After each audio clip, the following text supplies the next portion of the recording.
না, তৃতীয় মানে ওয়ার্ল্ড ওয়ার হওয়ার মতো জায়গা এখনো তৈরি হয়নি।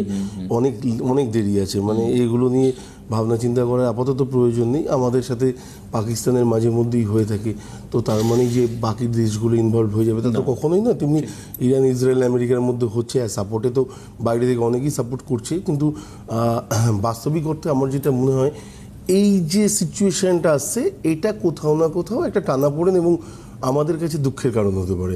নাম্বার ওয়ান হচ্ছে পেট্রোলিয়ামের দাম হাই হবে, জিনিসপত্রের দাম হাই হবে।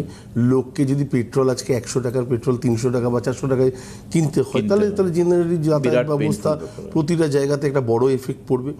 আর আমার মনে হয় মার্চ, এপ্রিল, মে এই 3 মাস, জুন মাসের ফার্স্ট অবধি আমার মনে হয় প্রত্যেকটা মানুষের হাতে না মানে যতটা অর্থ আছে সেটাকে নিজের কাছে রাখার একটা চেষ্টা করা উচিত। কারণ আমার মনে হয় যদি কোনো কারণে এর ইম্প্যাক্টটা আরও বেশি পরিমাণে আসে, তখন যদি কোথাও না কোথাও কোলাপস হতে থাকে অর্থ, যুদ্ধবিগ্রহ লাগলে হয়তো প্রত্যেকটা দেশই তার ডিসিশন আলাদাভাবে নিতে চায়।